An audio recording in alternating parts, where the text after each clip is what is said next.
Hare Krishna. Welcome to the Bhagavad Gita class. Hare Krishna. Hare Krishna. Please, we will start with our prayers. So, I will share my screen.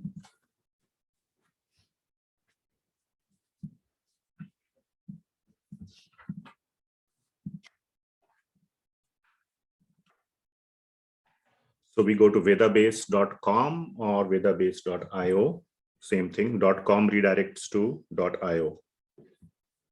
And there we go to Bhagavad Gita and introduction. Someday I will make slides out of it, but till then we will just follow through.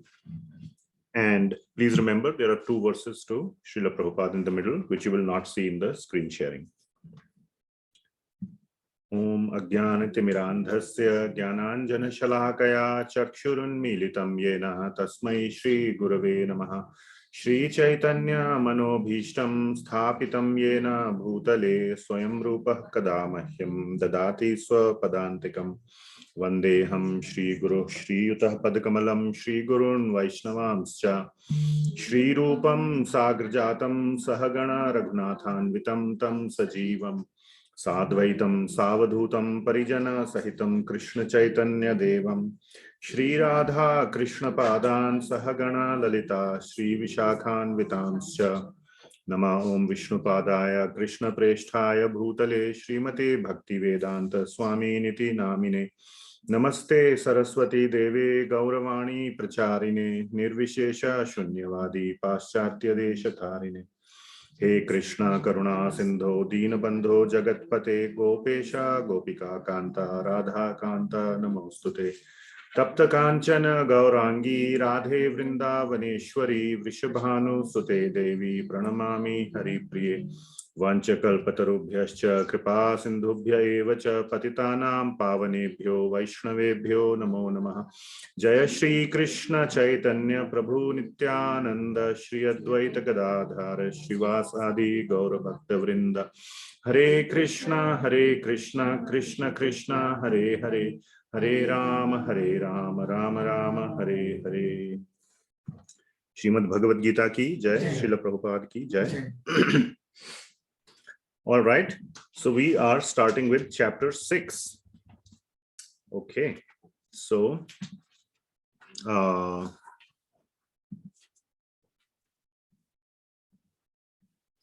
me share.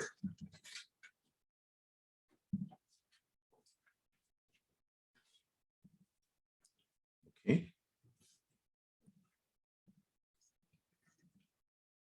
Dhyana Yoga. In the standard Gita Press edition, the title is Atma Sanyama Yoga. Sanyam means to control. Atma here refers to not the word Atma has several contextual meanings. Here, Atma means the mind. Okay, so controlling the mind, and you will see mind has several meanings or several words: mana, chitta, Atma. And there are very slight, subtle differences in Sanskrit, the meaning. We won't go into the subtle differences of these words, but for the present understanding, all of those mean the mind. Okay, so dhyana. How do you do dhyana? By controlling the mind or by focusing the mind on something is called dhyana. So Dhyana Yoga is the name of the chapter. We will see its relevance and how it comes about and everything. I listened to a few people. Some of them are my most worshipable Gurujanas, and they are still living. You know, of course, Srila Prabhupada, who is the author of the commentaries of Bhagavad Gita as it is. He's obviously left the planet almost 50 years ago. But his disciples and grand disciples, many of them are still there. Some of them are absolute experts in the Bhagavad Gita. One of them is going to come in a month to Portland. I couldn't recommend highly enough that you attend all his sessions. By the way, his name is Hari Parshad Das. And he is one of the people whom I have learned phenomenally from. Phenomenally. He is one of my, He may not know it, but in my heart, he is one of my very worshipable gurus. Anyway, so not those. Some of the other people calls chapter 6 very hard. I do not find anything much hard in understanding it. It's very hard to do. So probably what they meant when it is hard is to do. But even I have heard some people say, oh, it's very hard to understand. So please bear with me if it kind of goes over your head. There is nothing that goes over the head. Okay, it will, it's very straightforward, very clear, and I will try to make it very simple and straightforward for all of you. Okay, some people consider chapter 6 to be one of the hardest. I don't understand why. And you will see probably by the end of the class today that it is so easy to understand. Very hard to implement, extremely hard to implement, and I am in good company when I say it's very hard to implement. And you will see who is in my company or whose company I am in. Okay, one of the heroes. Any guesses who I'm referring to? Arjuna. Okay, so we'll keep the suspense. Okay, so we are in good company if we say it's very hard to implement, but it's not hard to understand. Let us go into chapter 6. All right. So this whole thread is not very hard to follow again. I do not want to hear from anyone Bhagavad Gita is hard to understand.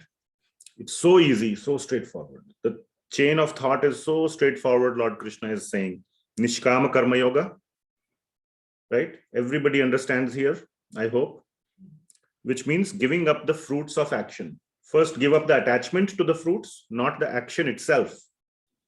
Give up the attachment to the fruits. Action will produce fruits. There is no doubt about that. You cannot do action and not have fruit. But when the fruit comes, it's there. Okay? You give up any proprietorship, any claim to the fruit, not externally, but internally you are salivating, not even that. So complete detachment from the fruits of action, or karma sannyasa yoga. Okay, which means karma sannyasa means give up the karma itself, give up action itself. Obviously, there will be no fruit if you don't do action. So you're in good place. Okay. So there won't be any fruit, nothing to worry about to begin with, correct? It's like, you're trying to fast today. So I don't want to eat. But if you cook for someone else, then you will salivate. One solution is, I won't even cook, nothing to salivate upon. So those are the two options. Clear? Okay, by now this should be child's play.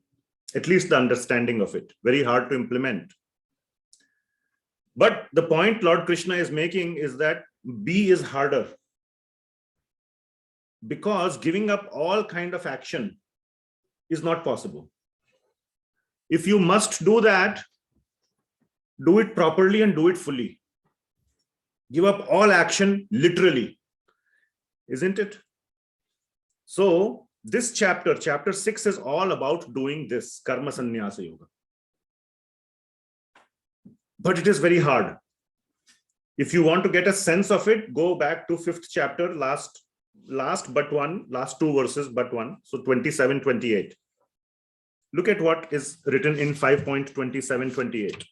So please, all of you who are in the class, you must have the Bhagavad Gita in front of you. Absolute must, it's a requirement. Okay. So I see everybody here in the room has it. So that's good. I hope on the Zoom also. So what is written? Shutting out all external sense objects, keeping the eyes and vision concentrated between the two eyebrows, suspending the inward and outward breaths within the nostrils, thus controlling the mind, senses, and intelligence. The transcendentalist aiming at liberation becomes free from desire, fear, and anger. One who is always in this state is certainly liberated. So you can see, not even breathing. Everything is, and not even breathing, and even the mind is off. Off means like singular focus. There's nothing going on in the mind either. Everything, all the circuits are switched off, more or less. That is controlling the mind fully. And that is the state of no action, not even mental action. Mental action also counts as action, by the way. I hope that is clear. Okay. So no action anywhere. That is called doing it fully and properly. This chapter talks about that. Dhyana Yoga. Okay. And Dhyana Yoga is only half of the chapter, almost, or a little bit more than half, till the 26th verse. 27th verse onward, it's a whole different chapter. So chapter 6 can be divided into 3 parts. The first part is Dhyana Yoga, which will end at 26. I will talk about the second and third later. Okay. Right now, there's no point in giving you the table of contents. All right. So chapter 6, Dhyana Yoga is up to which verse? 26. So we got a sense from 5.27 and 28 what it entails. Correct? And it is undoubtedly extremely hard. This is also called the 8-fold process or 8-limbed process of yoga. Ashtanga yoga, it's ashtanga. Ashtanga means 8 angas or limbs of yoga. We will see that a little bit. I mentioned it last time. The 8-limbed process. So there are 8 steps, 1, 2, 3, 4, 5, 6, 7, 8, all the way. And the focus is all about controlling the mind. And what is the end result? The end result is to get darshan. So attain the state of samadhi. Samadhi is that state which was just described, like all circuits are off. Everything, that is the state of complete samadhi. You're detached from the body. Okay, I have a picture of a yogi. Just imagine, like, that's the state, completely detached from the entire universe. So that is the state of samadhi. And then one sees the form of Paramatma. Remember the discussion we had last week about the effects. We took the example of the government or a train. First, you just see the light.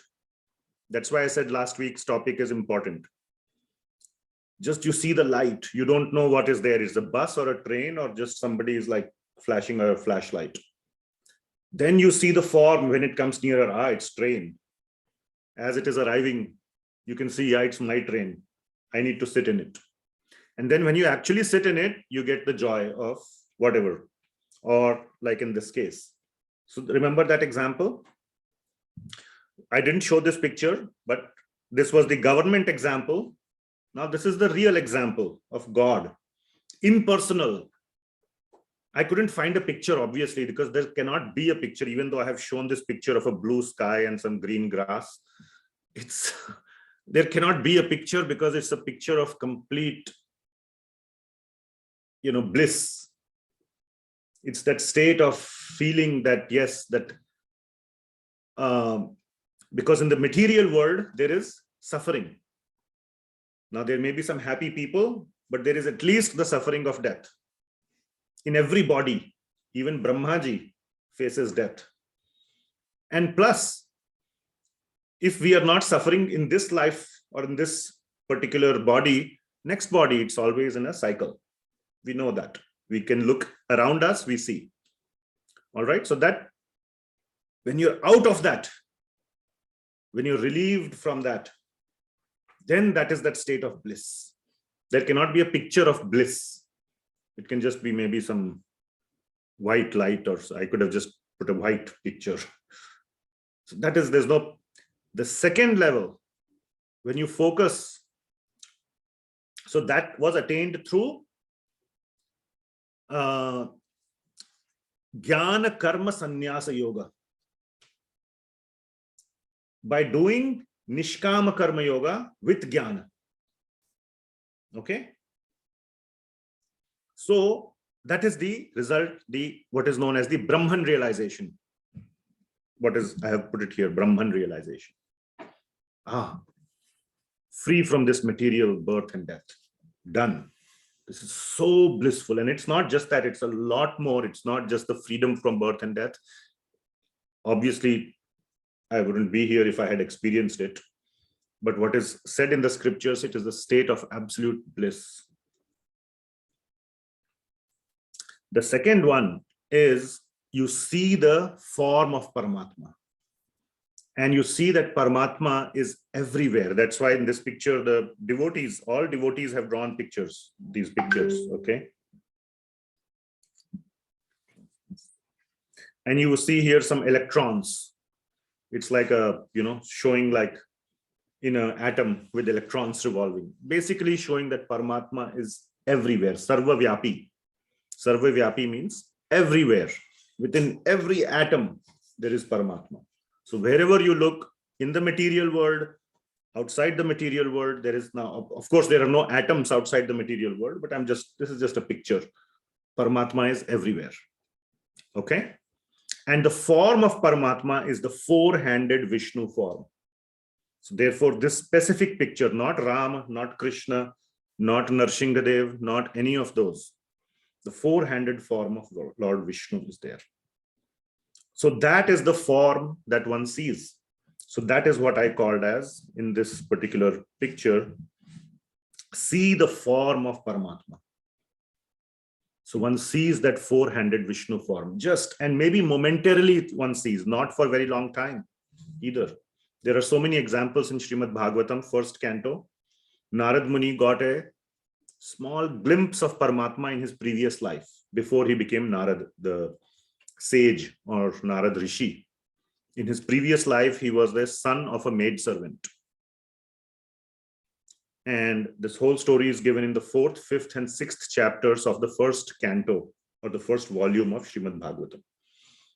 And how he was, his mother was a maidservant. She was in an ashram, and the sages, other rishis, used to come traveling there, and she would serve them.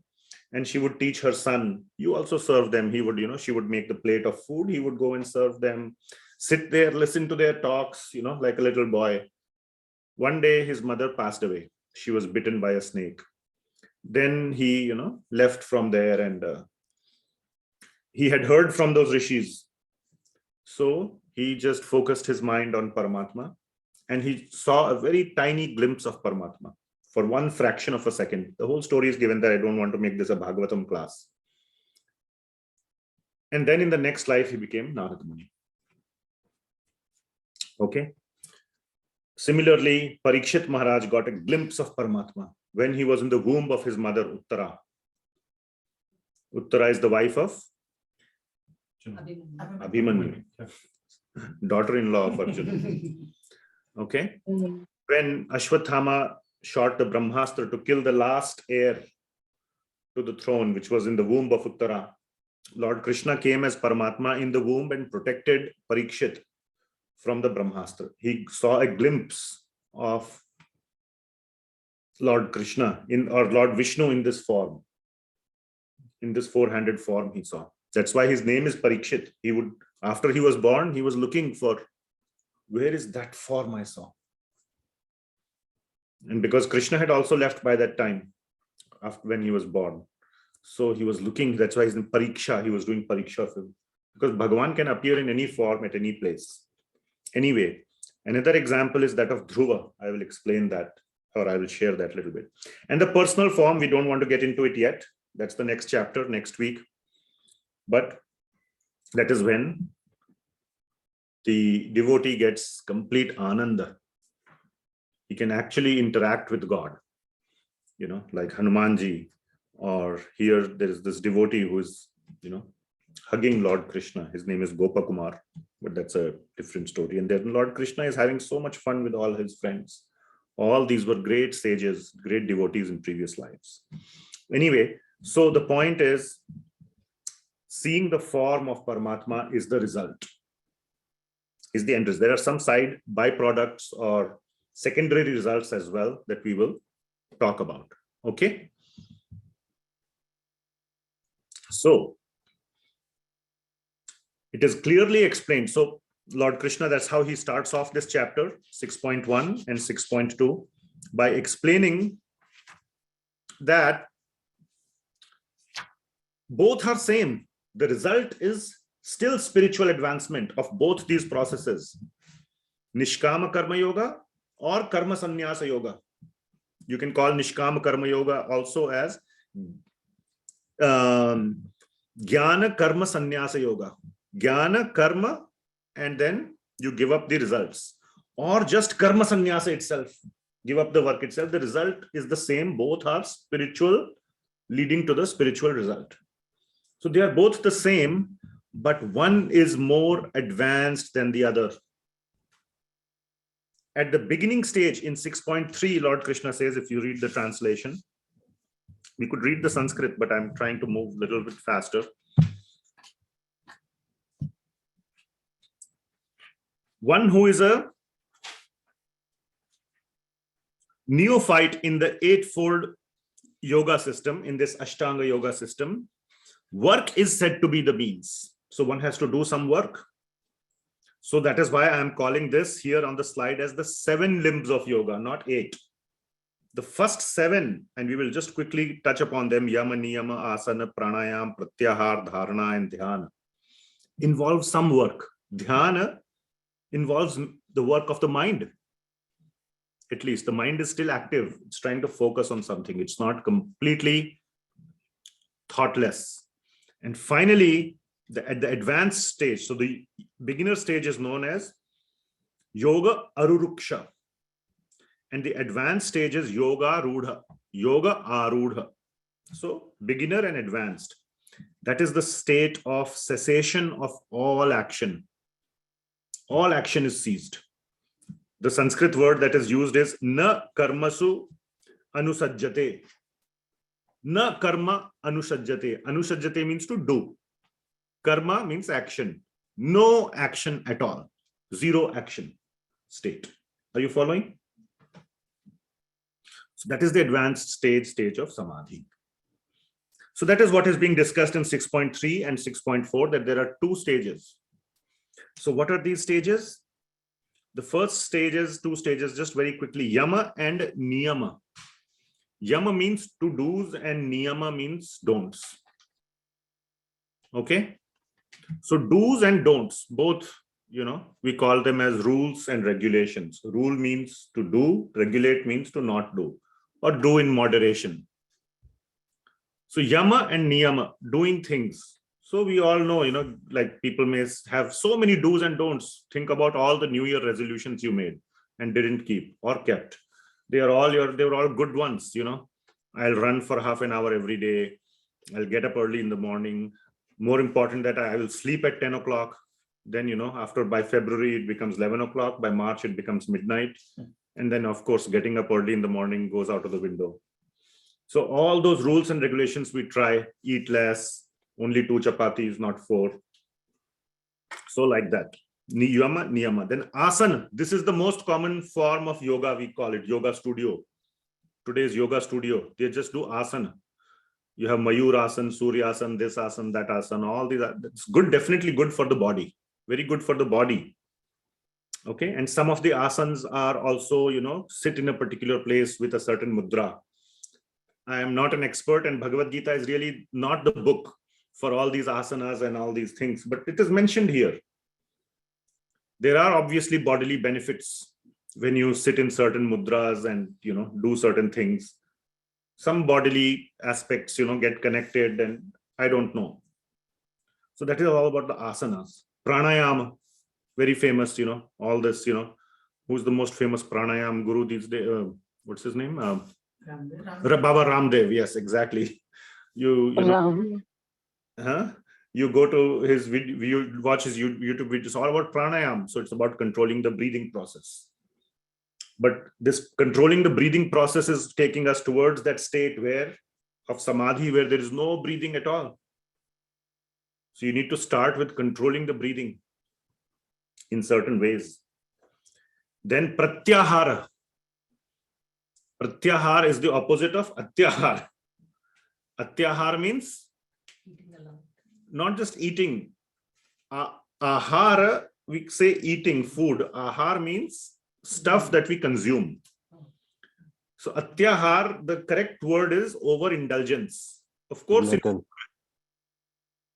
But in many other things, you could overindulge. Okay. Like these days, you will see, two people, husband, wife, with a 15-room house.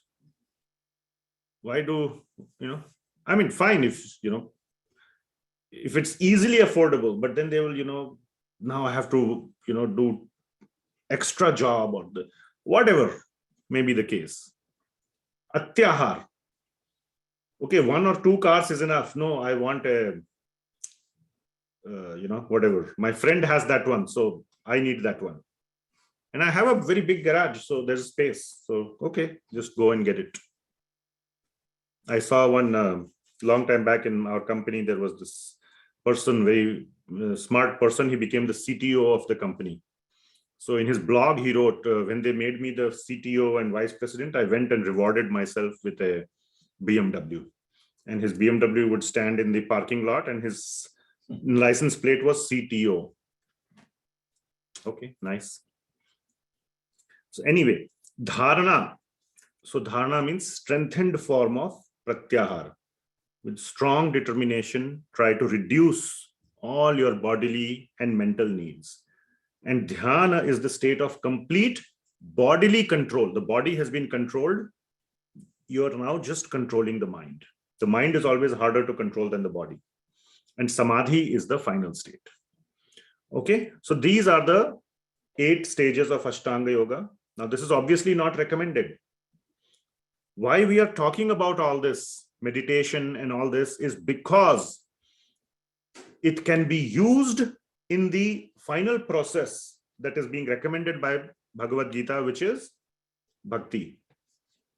So all this is still useful information. Lord Krishna, please pay attention. One of the frequently asked questions I get is, if all this is not important, why is Lord Krishna talking about it? The reason why Lord Krishna is talking about it is for 2 things. One is for completeness. If Lord Krishna just talks about what is relevant, which is starting from 7th chapter next week, which is bhakti,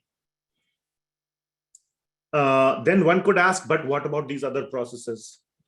And somebody could make someone think that, oh, Bhagavad Gita is for those who prefer bhakti, but there are these alternate routes. Okay? Bhagavad Gita is eliminating that possibility. It is showing all the paths, and then it will clearly say bhakti supersedes all of the other paths. So that is the reason. Okay? That's a very important reason. The second thing is that the concepts, which we will see, many of the concepts of Dhyana Yoga, Jnana, if you remember, in Jnana, the first 15 verses were about Jnana of Krishna. We talked about the various avatars of Krishna. Do you remember? So you need to review. For those who don't remember, just review the chapter. I mean, this is an awesome journey you are on. Not because you're in my class, but because you're in Bhagavad Gita class. So Bhagavad Gita is the, topmost textbook. And you're reading that textbook. It is absolutely important that you go and revise. Okay. So Jnana about Krishna. You can use Jnana in bhakti, knowing about Krishna or Bhagawaan, Rama, Krishna, whoever. Similarly, Dhyana, focusing the mind on God, on the personal aspect, not just on Paramatma. Here, you will see that the instruction of the process of Dhyana Yoga will be to focus the mind on Paramatma. Paramatma is also Bhagawaan, but on the personal aspect. There is so much variety. Bhagawaan doesn't come in one form. He comes as Rama, Krishna, Narsingh, so many forms. Paramatma is only exactly one form. So one can say it's, in that sense, the variety is limited. There is unlimited variety, and we all love variety. We all love variety. We wear different colored clothes every day. We, eat different things. Our natural position is of variety. Even in the spiritual world, there is tremendous amount of variety. It is written in the Shastra that Radharani cooks for Krishna. She never cooks the same dish twice. And there, it's not just like a 100-year or 50-year life. It is eternal. So eternally, she has never cooked the same preparation twice. Can you imagine how much variety? It's the limit of, or the height of variety. Unlimited variety. So variety is the name of the game. And you will never run out of variety in terms of focusing the mind on Bhagawaan aspect. So we will come to that. Okay. So all this knowledge, dhyana, jnana can be used, and karma, of course, can be used in bhakti. So that is the second reason. So what was the first reason? Forgot. What was the first reason why Krishna is explaining Dhyana Yoga if it is not relevant? Completeness. For sake of completeness. Very good. And the second reason is? We can use it in the bhakti. You can still use it in bhakti. So take all the aspects of Dhyana Yoga and use it in bhakti. Okay? It's like, you're going to the university, even though you're in a computer science class, you still do whatever, your lathe and machining and whatever, your mechanical engineering class. Someday, you may use something from there in your other work. Okay? So they give you all that broad knowledge. Your major is not that, but you could always use the knowledge you have learned from other things in that main area of work. So like that. So that is what is being said here. I mean, that was my part as to why Dhyana Yoga or all these chapters are important. So 2 stages, beginner and advanced. Beginner action can be there with detachment. Advanced stage, complete cessation of all action altogether. Okay. So what is the process? So 6.5 and 6.6 saying just one thing. Of course, there is more to be said there. At a high level, it's saying the process is mind control, controlling the mind. Okay. So if you see here 6.5, 6.6, I will just read the translation. One must deliver himself with the help of his mind and not degrade himself. The mind is the friend of the conditioned soul and his enemy as well. And Lord Krishna will explain who is in what scenario is he the friend and in what scenario he's the enemy in the next verse, which is, for him who has conquered the mind is the best of friends, but one who has failed to do so, his mind will remain the greatest enemy.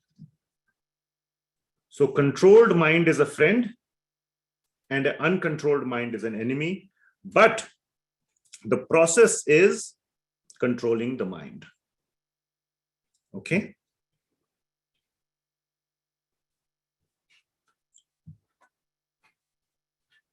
So that is what is being said in 6.5 and 6.6.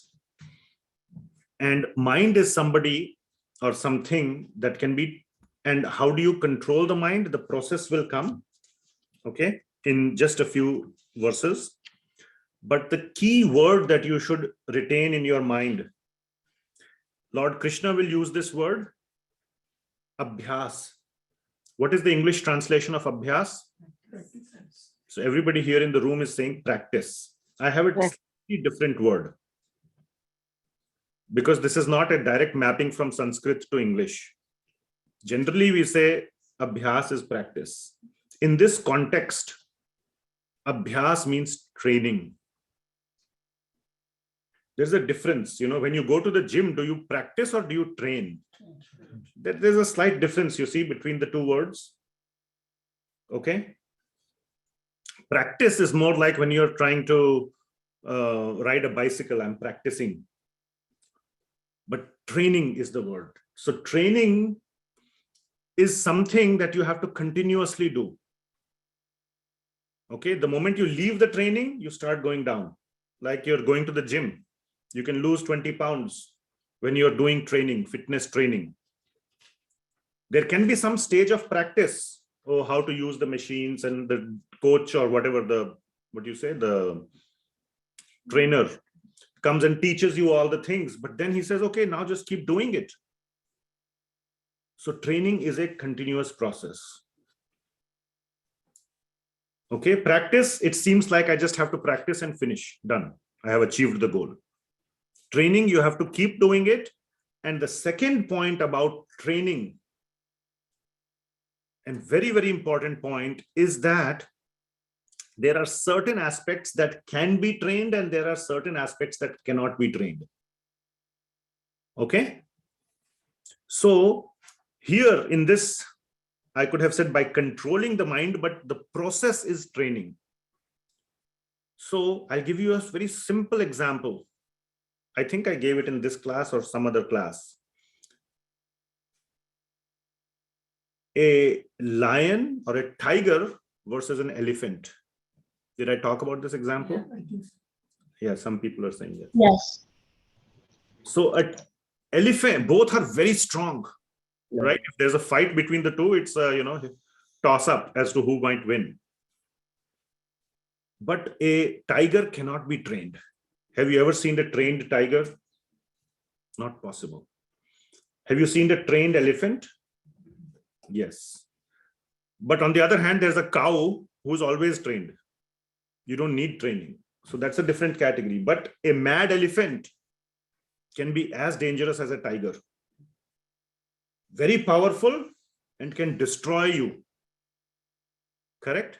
But with proper training. So what does a trainer do? He sits on the head of the elephant and he, first, he trains. And then the elephant becomes a wonderful friend. He can, lift logs for you. And, in the olden days, the elephants used to, when they used to cut the tree, the elephant used to lift the whole tree and carry it. It becomes almost like a bull or a donkey who will carry stuff by training, even though it's extremely powerful. But you haven't seen a trained. So training means there are certain aspects that can be trained. Some people say, oh, mind cannot be.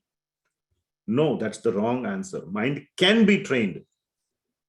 So it is a trainable object or animal or whatever you may call it, entity. So by training the mind. Okay. So that is what is being said in 6.5 and 6.6. You must learn to train the mind. Training, training, training. And this is important for bhakti as well. When you're doing bhakti now, the difference is in this case, you have to train it to the ultimate level. Please pay attention here. The difference, if you're saying I have to apply Dhyana Yoga and bhakti, then what's the point? It's as difficult. You just told me that Dhyana Yoga is completely difficult. That means bhakti is difficult because Dhyana has to be applied in bhakti. So bhakti is also difficult. No. Dhyana Yoga means you train the mind to the last level, to the stage of samadhi. In bhakti, you have to train it gradually and little bit. Gradual, of course, is there in the other one too, but just a little bit. And we will see what is the rest. What is the difference? Why only some training is needed, not that exceptional, extreme amount of training till the stage of samadhi is not needed in bhakti. So that's the difference. So use the concepts. Okay? You use the concepts of Dhyana Yoga, but in a very, very manageable and very practical level, you will use it. You do not have to take it to the extreme level. That is the difference. But the concepts are still helpful. Whatever training that, I don't know, whoever is the best, Sachin Tendulkar or does, a small cricket player also in our local team will also do the training is the same. He, of course, may do it to the extreme level, but he will also say the concepts are the same. Okay. All right. So that is controlling the mind. Now we will talk about the result. The result is seeing Paramatma. So 6.7, if you see here, the first line is, so there are primary result, there's a main result, and then the next slide will talk about secondary results. So the primary result is the main result. It's the main, like if you go to a college, what's the main result you want? You go to a 4-year college. What's the main result? To graduate and get a degree. Secondary result is what? You make your network of knowledge is kind of included in the main result. If you didn't have knowledge, you won't get a degree.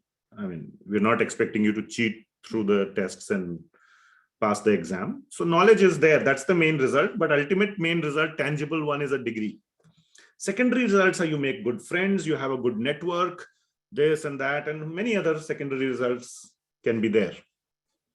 So the main result is that the yogi sees Paramatma in his heart. That's a great accomplishment. Not only he just sees Paramatma, then in that, after that life, he is done, he goes to the spiritual world. Seeing Paramatma is not like just, oh, I had a dream. Yesterday I dreamt about, my wife or my friend, and today I dreamt about Paramatma. It's not like that kind of, it's actually seeing Paramatma. You will know when that happens. Of course, it has not happened to me. And, so it's the state of complete, like I gave the example of Narada Muni, of Parikshit Maharaj. And now here I will talk a little bit about Dhruva. So here you see a picture of a yogi who is in that state of samadhi. He has completed all those first 7 stages. And in the state of samadhi, he is seeing Paramatma. And that Paramatma vision is very momentary. Very momentary. But that happiness or that experience lasts for the rest of the life. And after the end of the life, you attain moksha. So in the case of Dhruva, he was a little boy and he did Dhyana Yoga. He did not know much. He did not go there to attain Paramatma, to see Paramatma. But he ended up somehow or the other doing the process of Dhyana Yoga. So at the very end, he saw Lord Vishnu in his heart. Momentarily he saw. But there was a difference. Now I'm going to transition out a little bit. I'm going to use this story of Dhruva. It's in the 4th canto of Srimad Bhagavatam. Okay. If you get a chance, please read. All of that entire Srimad Bhagavatam is available on that Veda-based website. What happened in Dhruva's case is that he went for a material result. What was the material result he wanted? To sit in his father's lap. Not that. To get a kingdom much bigger than his father's, actually. He was very disgusted with the whole situation. He said, not just to sit. That was how it started. He wanted to sit in his father's lap. His stepmother banished him or said, no, you can't. Next life, take birth from my womb, and then you can sit on your father's lap. And the bigger thing that hurt him was that his father was quiet. See, that's the bigger thing that hurts. He knows this is my stepmother. But the king loved the stepmother more, Suruchi, more than his other wife, Suniti. And Dhruva was the son of Suniti. So he went to his mother. And his mother gave him good instruction that, I'm sorry, I can't help you. Only God can help you. That's all she said very innocently. He took it literally. And she said, where can I find God? He asked. She didn't know the answer to that either. And said, I don't know. Go to the forest, maybe you'll find God. So he went to the forest. There he happened to meet Narada Muni, who is a great devotee of the Lord. By this time, he's the Narada Muni, like the next life, the real Narada Muni. And he had this material desire. No, I want a kingdom bigger than my father. So first Narada Muni told him, go back. This is not how you find God and all. He tried to but when he saw the determination in this boy, he gave him a mantra, Om Namo Bhagavate Vasudevaya. He says, just go and meditate on this mantra. And he literally meditated on that mantra. And he actually ended up performing the 8 stages. First, it is said, is for 6 months he was meditating. In this whole description given, he would eat only some fruits and roots. Next month, he would eat only every 15 days. Next month, he only ate once or like one seed or something. Then he stopped eating, would sustain on water. Then only breathing. Last month, no breathing. And then finally, Lord Vishnu appeared. Now I'm going a little bit into bhakti. But because he was inspired by a devotee, Narada Muni, the Lord came out of his heart. So he actually got the personal darshan. It's not just the Paramatma darshan. He got the personal darshan of Bhagawaan in front of him. Because that Paramatma came out of the heart and gave him his personal darshan as Lord Narayana. And what is he doing? Can anybody guess here in this picture? You can see here Lord Narayana with his 4 hands. What is he doing to Dhruva? Blessing. Blessing. Okay. Anything more specific? How is he blessing? Shank. Yes, with his shankh, he just touched him on his head. Just that act of touching him on his head converted Dhruva from a Dhyana yogi to a bhakta. Just that touch. And then Lord Vishnu asked, what do you want? Why you're doing this? So then he said that actually I came here to ask for all these things, but those now appear like pieces of broken glass. What I have already got is your bhakti, which is like diamonds. So why do I need any broken glass anymore? So this is a beautiful conversation between Lord Narayana and Dhruva, mentioned in the Srimad Bhagavatam. And then Dhruva composes very nice prayers to Lord Narayana. Little boy with no knowledge, just one tap of the Lord's shankh made him into a pure bhakta, Shuddha bhakta, from a Dhyana yogi. Okay, so but Dhyana Yoga portion is ended there. Okay, so just we'll focus on the Dhyana Yoga portion. I'm telling you how the story extends into bhakti. And that happened because he was sent by a bhakta. Okay, so anyway, and this had been mentioned in 5.29, the last verse of the previous chapter as well, where the Lord Krishna ultimately gives a hint about bhakti. What does he say? Bhoktaram yagya tapasam. Bhokta, I am the receiver of all your tapa. So basically it means that the Lord Krishna is the supreme owner of everything. Whatever you're offering to anybody, he's saying, I am the receiver, ultimately. Bhoktaram yagya tapasam, all your yagya and tapasa, I am the bhokta.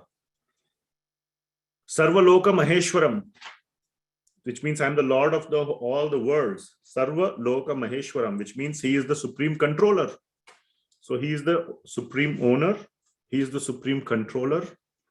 And suhridam sarva bhutana. Suhridam means the best friend. And he is the best friend of all living beings. Gyatva mam shantim rachati. One who knows me to be these 3 things, Gyatva mam, gets the topmost shanti. Topmost shanti means that whatever you're looking from by getting darshan of Paramatma and all, you get by bhakti to me, Gyatva mam. Okay, so wait for the last verse of chapter 6 also, the punchline. So Lord Krishna is injecting the punchline in every chapter like this. It was there in 2nd chapter, 3rd, 4th, 5th, 6th, everywhere it has been there. You can review previous videos or go through Bhagavad Gita, you will find. And in the 5th and 6th chapters, it is the last verse.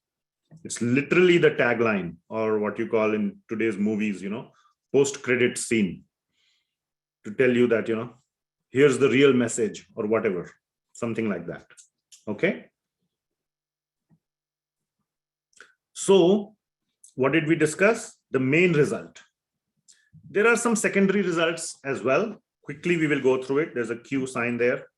Secondary result is that one becomes completely calm in the mind. So if you see 6.7, by the way, just quickly coming back, jitatmanah prashantasya paramatma samahitaha. You see 6.7 if you want. Jitatmana, one who has jita. Jita means victory or win. So who has won over the atmanaha means mind. Jitatmanaha prashantasya. means one who has attained that level of transcendence or, tranquility on the mind. Paramatma samahita, he can see Paramatma. So that is the main result. Next 2.5 verses, or 2.5 verses describe the secondary result. What is the result? Shita oshana sukha dukkheshu tatha man apamanayo. What else does he see, or what else does he get? Samahitaha means he attains. So he is able to see Paramatma. What else does he attain? Equality between Shita Ushana. What is Shita? Cool. Winter or cold. Ushana means hot. So same mind between Shita Ushana, Sukha Dukha, and Mana Apamana Yoga. There's a sequence here. What is the sequence? Can anybody detect a sequence?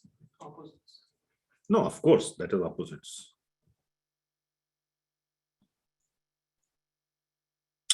These are bodily.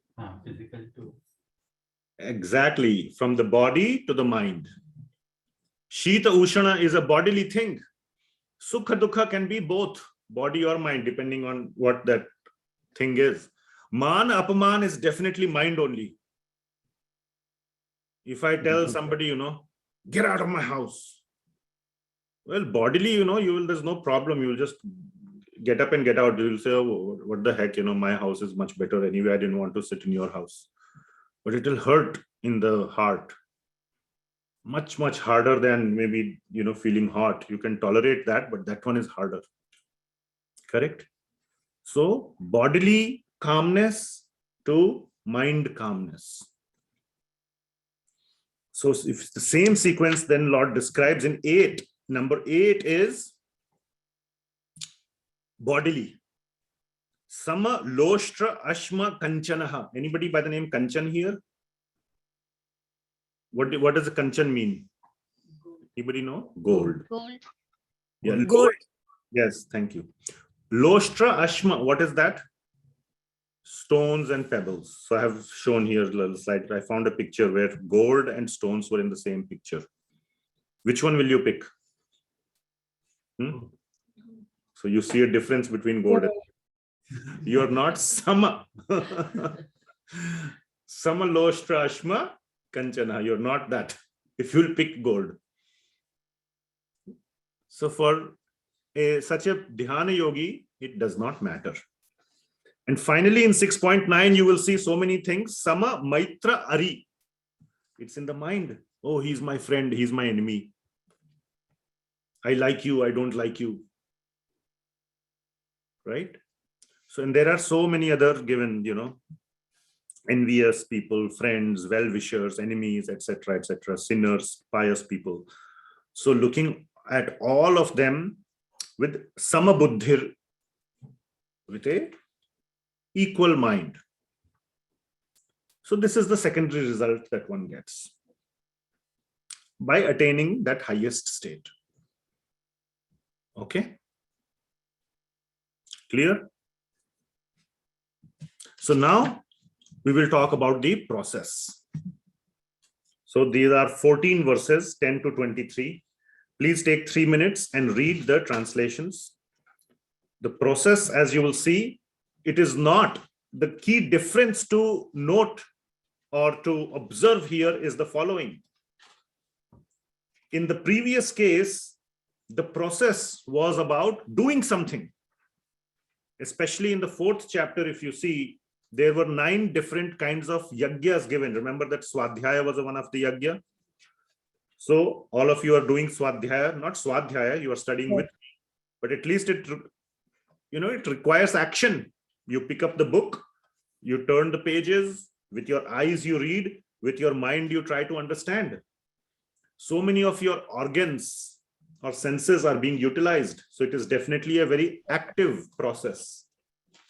You will see here when you read through these verses, it is all about shutting off the circuits, not activating the circuits of your mind, brain, eyes, hands, read the book or do this yagya, do that yagya. So it is all about shutting off all activity. No interaction with anyone or anything. So please read these 14 verses and then we will summarize some important points.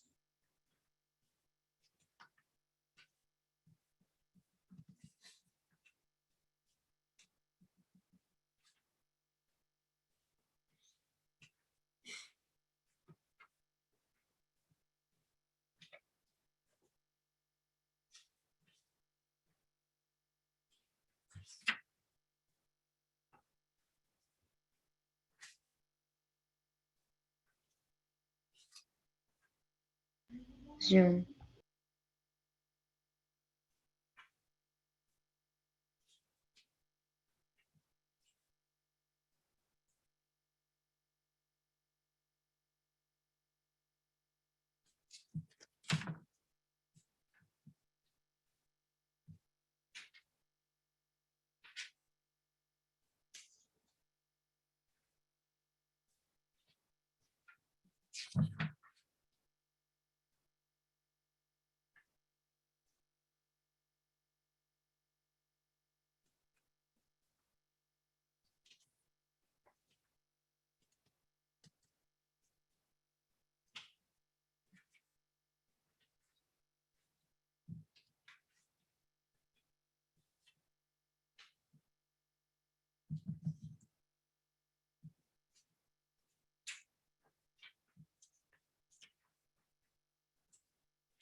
Done. Take 30 more seconds, then we'll resume.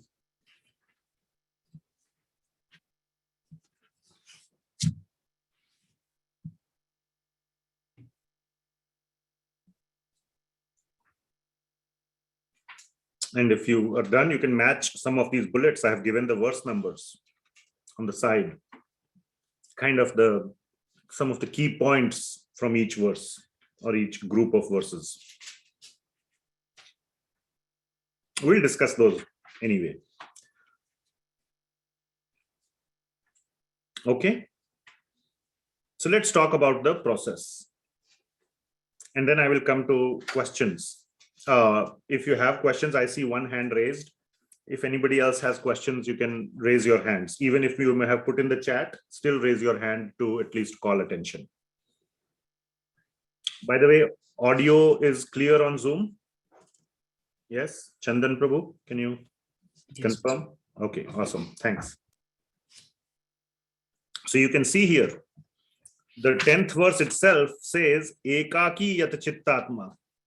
Ekaki means alone. There is no interaction with anyone, at least. Okay, so you're all alone, which was very different from the other processes, from the previous process of Karma Yoga, whether it is Nishkama, Sakama, whatever. And then we talk about an appropriate seat, an appropriate body posture, head is straight, neck is straight, everything, sit on a seat. Now here there it is mentioned that you sit on a deer grass or a deer skin seat. Of course, you don't have to have deer skin, but that's the, from the Bhagavad Gita's perspective. One more point to note is, then I have to kill a deer to sit on a deer skin? No, that's not what is meant here. Somebody asked me this question, I want to clarify. There are, for a yogi who is in the forest, he finds dead deer. And then you can use that skin. So why deer skin? Because it keeps, there is certain property.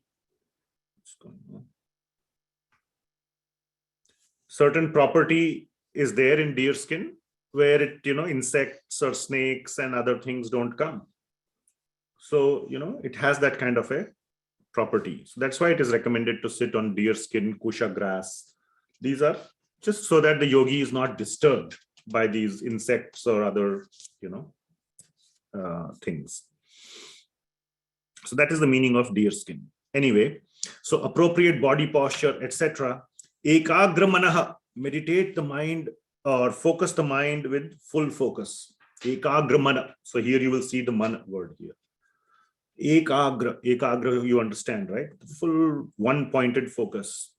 And very importantly, in the 14th verse, Lord Krishna says, Mat chitto yukta asita matparaha. Mat chitto, focus on me. Chitta here means in your heart. So focus on me in your heart. Paramatma is sitting in everybody's heart. In every living entity's heart, there is Paramatma. And within every atom, there is Paramatma as well. Okay. So focus on me in the heart. And then Lord, so that is the sort of the 6.14. And then in 6.15, the Lord says, it's a verse that is added in the middle, which says, those who are successful ultimately attain me. But 16 and 17 are then going back and saying that it starts with regulating the body and then the mind. 16 says about eating or not too much, not too little. You can't be like, it starts with a regulated, the point is regulation from wherever you are. So the most important point is when I tell you, let us say, start eating less. Let's say you eat 2 chapatis a day. For you, it may be to start eating 1 chapati. But for you, Prabhu, maybe say you eat 5 chapatis a day. Maybe I'm not. But if I say you start eating less, it doesn't mean you eat 1. Then you will like get agitated very soon. For you, it may mean come down from 5 to 4. Okay. So from wherever you are, you go down. Okay. Just like a doctor also. For a person who has, 300 blood sugar, he will give a different instruction. You can, for somebody who has 150 blood sugar, he will give a different instruction. Both have diabetes. But depending on where he is and where he is, he will give different dose or different recommendation, different diet. You cannot say, oh, 300 whatever diet he has given, I'll just use the same. I'm only 150, so obviously that is better. So yes, no, then it will not sustain. Okay. For the 300 guy, he may give a very strong diet. So like that.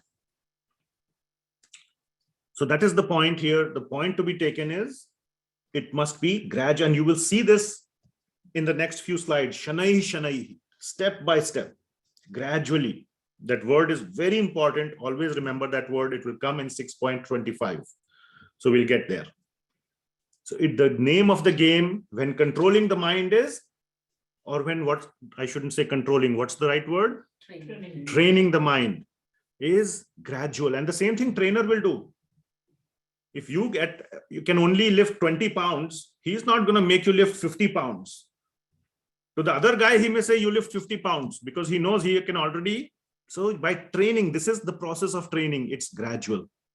You go from where you are in small incremental steps and you start getting trained, more trained, more trained. Suddenly, if I put you on the high gear, you might snap, you might break. So that is very important. And that is what Lord Krishna is saying, that he who is regulated in his habits of eating, sleeping, recreation, work. So it is all about controlling the body, training the body. I should probably take a note here, regulating / trailing. And then the mind. That is 18 and 19 is talking about controlling or training the mind. It is about the desires. Disciplines his mental activities and becomes situated in transcendence, devoid of material desires. The desires are all mind only. The desire, you may have a desire for a car, but desire for a car is not the same as having the car. Okay. So the desires are a object of salivation. The car is obviously an object of salivation. When you get your greatest car, it's a lot of fun to drive it. But don't you agree that, in the mind also, when I will have the car, I will do this. You're like, khayali pulao, we say in Hindi. Correct? In the mind, you enjoy. Those are the desires. So regulating the mind.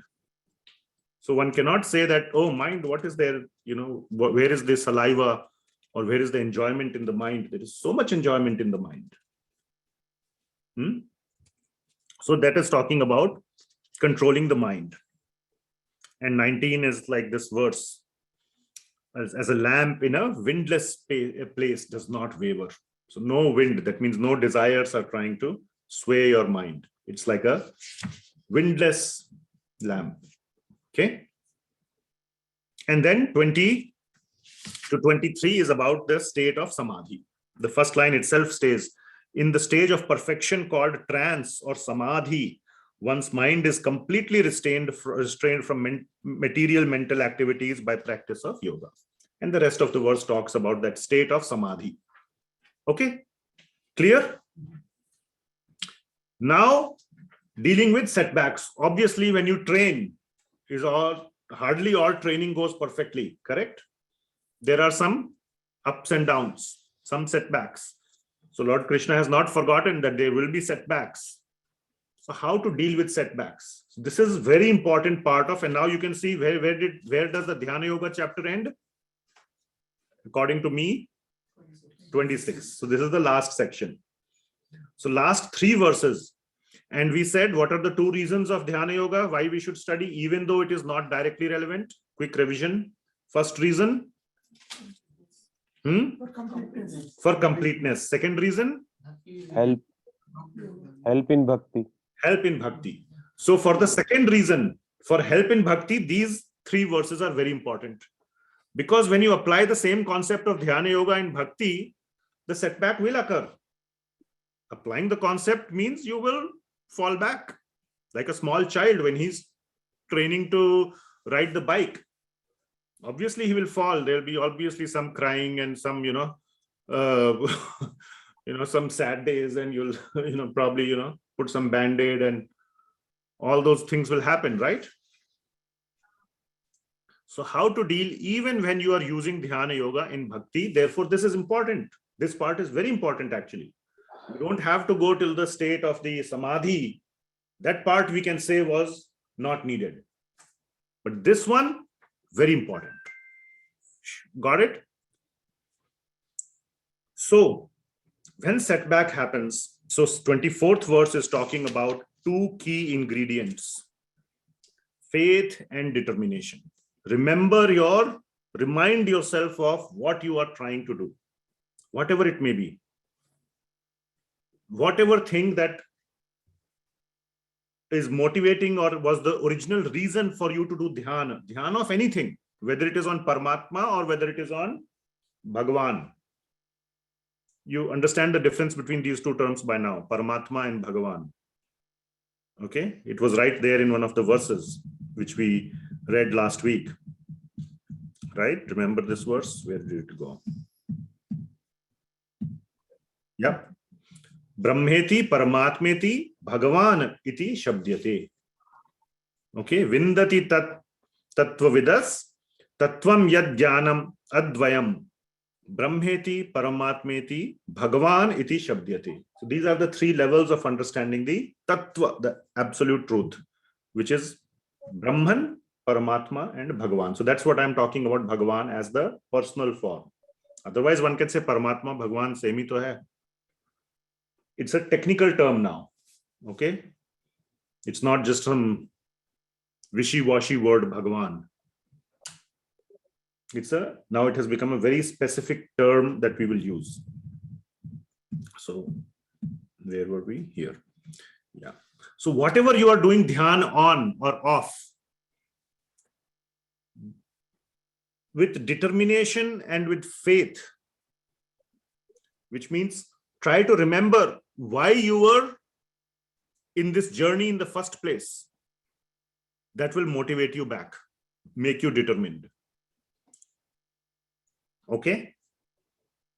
So when the child, loses steam or too hard, or, this one midterm test, I didn't do well. Oh, this is too hard. I'm just going to give up. What does the parent say? No, look at the long term, look at the end goal. Why are you in this journey? Why did you come here? Why did you take it on? So I can tell you from my personal experience in bhakti, this is very, very, very important. Please open your eyes, ears, everything, and listen carefully. If you will go ahead, you are doing a very preliminary Bhagavad Gita course right now. Hopefully, some of you, statistically speaking, I have been doing these batches over many, many, many years. Statistically speaking, few people will move ahead. Then again, fewer of those, it keeps getting smaller, those who want to make further progress. If you are going to be one of those who will seriously take on the path of bhakti, there will be times when you'll say, oh, it's too hard, or I don't want to do.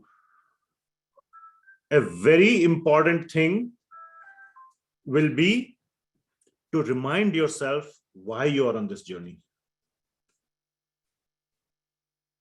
And it will be very important if you write down, make a journal. Write down not too much, not big essays, small thing. Why? Any important aha, or I want to do this. Some things that you want to tell your heart. Write it down. So that when the time is low, or when you are on your low, open that and get reminded of why you undertook this journey. And by reading the Srimad Bhagavatam, and we do our Saturday classes and all that, is to just kind of give you more exposure and more understanding and more taste. Anything that you find, wow, this is like so inspiring, I want to write it down. And you will be able to remember why you are on this journey. Okay? A soldier who is in the war is willing to give his life, but that's much easier because he knows there's no, my country is being attacked and there's a flag and there was like, whatever, there's a slogan, Vande Mataram, and then they would go and, fight or whatever it may be. So you must remind yourself why you are on this journey. And the Shastras give you such strong evidence and strong motivation and inspiration why you should undertake this journey. But you must be able to recall that. If you have heard at one time and you got inspired, but you forgot why you got inspired, then when there is a low time, you will struggle. Why am I here? You write it down and you try to remember those things. Why you are in this journey. Please do that. Otherwise, you'll be one of those who will be part of the bigger statistic. I sincerely hope all of you are part of the other side of the statistic who keep undertaking this journey. This is the journey to spiritual liberation. You're going to become Amar, free from death. Who all, if I say to anybody, there are, what is the number one area of research? Freedom from death. Not that, elongating life, stopping the aging process. Aging is the number one cause of death. Do you all agree? Yeah. Not terrorism, not car accidents, aging. There's a lot of research going in that area. One of my children went to one of these science competitions in the final top level where there are only like 40 kids finally selected and all that. A Nobel laureate came to give a lecture. Nobel laureate. Okay. And very old person. And he said, you are the next generation of scientists. And, for many of you will be Nobel laureates in the future. Try to solve the big problems. Don't try to solve the small problems. Maybe one day, one of you will solve aging. Not world hunger, not education, aging. So everybody wants to become immortal. Death is the ultimate cleaning process. Aging, there is so much attachment to living, continuing to live. Nobody wants to die. This is the best process for antidote for death. So please take it up seriously. Okay. Our rishis have given that Nobel Prize winning process. Okay. No need for any billions of dollars of research. It's right here, free of cost. Okay. So with determination, control the desires. And another thing you will see. So let's read this. So I want to read these 3 verses, 6.24. One should engage oneself in the practice of yoga with determination and faith and not be deviated from the path. So last 5 minutes, whatever I spoke was not deviate from the path. Don't become part of that statistic who, oh yeah, he came in the class in 2023. Yeah, now it's 2033. Oh yeah, hi, how are you? I saw you in that class. What's going on? Oh yeah, I attended the class. Yeah, then I kind of life took over. Are you doing the class again? I want to come again. So many people are like that. So 10 years gone, then they may come. That's good. 10 years. So not be deviated from the path. One should abandon without exception all material desires born of mental speculation and thus control all senses on all sides of the mind. So at least try that. Again, don't have to completely control all senses. We'll start with Bhakti Yoga in next section, next chapter. So wait for that. Now comes 6.25, one of my favorite verses. Shanai Shanai. Shanai Shanai means step by step. बोलते हैं ना शनई शनई धीरे धीरे धीरे धीरे खाओ बेटा धीरे धीरे. Don't try to eat everything, gulp it all down, then your stomach will hurt. Step by step. So spiritual progress is not overnight. Give it time, give it patience. It's like a small mango, or like we say, a log of wood. We are all wet logs of wood.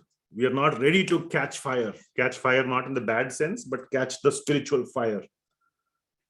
Is there any way you can make a wet wood dry overnight? No, you just have to give it time. Just give it time. Okay, and don't put it back into water. At least put it in the sun.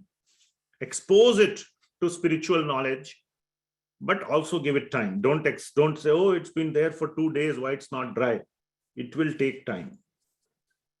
Be gradual, be determined. So gradually, step by step, one should become situated in trance by means of intelligence, sustained by full conviction. Conviction is very important. That's what I was talking about. Why are you here in the first place? And conviction can be there at a certain point of time and then it can disappear. The mind is so crooked, it can cover up. So you must remind yourself, why am I here? That conviction, spark of conviction that came, you must keep reigniting it, keep reminding yourself of it. And thus the mind should be fixed on the self alone and should think of nothing else. And here is another very nice verse, 6.26. Yato yato nischalati manas chanchalam asthiram. The man is what? Chanchal and asthir, like an elephant. Elephant is not like a cow. Okay? Even a trained elephant, if you go punch it, it might attack.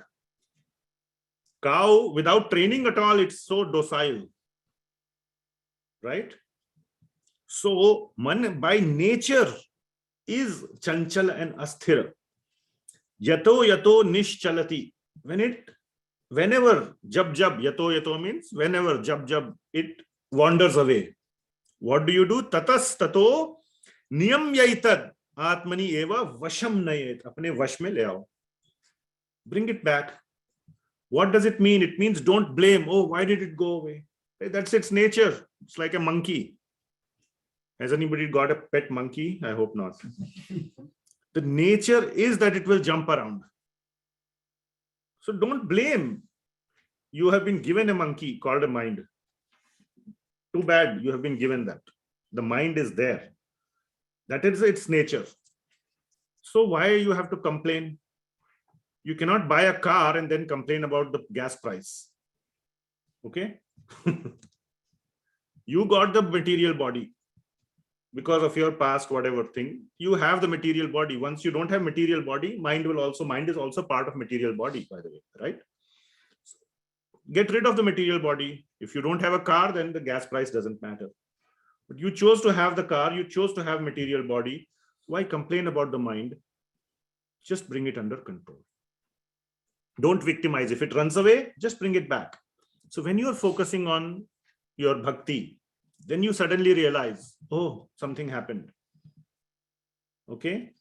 Don't blame why. Don't do a post-mortem analysis. Do a little bit post-mortem to learn for the future, but not like just complete like if that would not have, we do that. Do you see that? I'm sure you can see the difference between just learning from it and applying for the future versus just brooding on it. Okay. Don't do that part. Just bring it back, take the learnings, move forward. Bhagavad Gita, Lord Krishna is saying exactly the same thing. Read this verse carefully. That's the meaning. Yato yato nischalati manas chanchalam asthiram tatas tato niyam yaitad. By niyam, by your principles of discipline, atmani eva vasham nayat. Apne vash mein le aao. Nayat matlab leke aao. Vash mein. Just bring it back. Keep doing this. The mind's job is to keep jumping. You become the, तू भागेगा, मैं तुझसे ज्यादा भागूंगा. देखते हैं कौन ज्यादा भागता है. You know how to jump around. You tell the mind, I know also how to bring you back. Keep doing. Let's see who is more persistent. Like that. Okay. Without complaining about stuff. Okay. So that was 6.26. Now let us see what questions are there. There were a couple of hands raised. You can raise your hands again. So let's take one on the Zoom. Alap Abhay had a question. Then we'll take from the room. We might not finish the chapter today.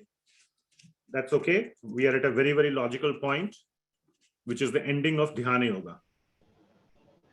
But I want to see what questions are there. And then depending on questions, we'll continue with the chapter or we'll do lots of Q&A. It's very important to do Q&A. It's not like just I tell you something, you're thinking of something and you're trying to connect the two. That's when progress happens. Otherwise, the two thinkings, whatever was there in the mind, what I have told you, if they are conflicting with each other or there are doubts or things unresolved, that's not a good place. That's why Q&A is so important. So ask meaningful questions. Yes, go ahead. Unmute yourself and ask your question, please. On Zoom. Alap Abhay. Yeah. Okay, how come Krishna can be our best friend if we have never physically met him? And I think in chapter 2, it states that the spirit does not have any emotions and does not have the ability to think. Okay, so two separate questions. So Krishna, how can he be our best friend if we have never met him? That's a great question. So that is how we treat best friends in this world. We meet them for the first time, and then we realize that, okay, some chemistry works, and they become our friend. Okay, but have you heard of pen friends? You may not have heard. How many of you have heard of pen friends? Here in the room, so many people raise their hand. Oh yes, I've heard of it. You've heard of pen friends, but the whole definition of pen friend is that you have never met them. You've met them through the Writing. pen. You've met them through the pen, isn't it? Yes. And this is a pen friendship right now. Lord Krishna has penned 700 verses in Bhagavad Gita and thousands of more elsewhere. How many have you penned for Krishna? Me. You're having to think. So he has put his bestest foot forward already. Huh? He has sent you so many letters. Now, who is not continuing the pen friendship? Him or you? Are you all seeing the point? Yes. And then when pen friends meet, that meeting is something like this. That last bottom picture. Okay, so this is a friendship that starts with pen friendship, then phone friendship, and then that friendship. Okay, so please realize that. All right. Okay, I forgot your second question. Something about some spirit senses. No, that was part of the first question. It got answered. Okay, thank you. Okay, let's take questions from the room here. You had two questions, so you were the first one, so we'll start with you. Want to be in order as much as possible. Purushottam, I'm very conflicted, quite honestly. Sure. So I have a number of questions. I'll just throw them out. You can answer whichever ones and whatever series.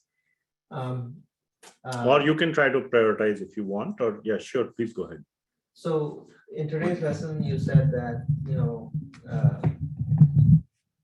when somebody is mind is deviating, you've got to tell them why you're doing that.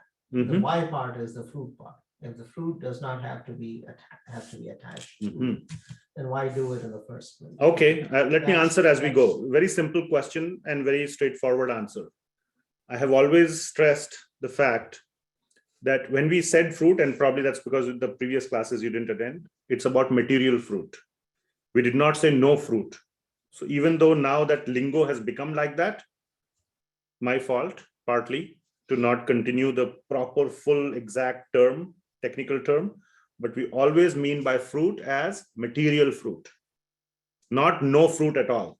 Spiritual fruits are highly desired and attachment should be there. It is recommended by Krishna. Spiritual attachment is highly recommended, not recommended. It's the process. Okay. So when we say attached to Krishna or attached to God, it's a spiritual attachment, and that is the main reason why we undergo the journey. Okay. In the journey, there are 3 steps. They are known as Sambandha, Abhideya, and Prayojana. I'm going into very deeper topics. But Sambandha is to understand our relationship with Bhagawaan. Abhideya means then the process of, you need to know the process. And Prayojan means, what will I get when I get to the spiritual world? When I meet Bhagawaan, what is the bliss? That is what is trying to be explained in Bhagavad Gita. So with that motivation, we take on the process. So yes, and with that desire, which is a spiritual desire. So spiritual attachment, spiritual desire must be there. So everything that I said about to not have, it's about material desires and material fruits. Next question.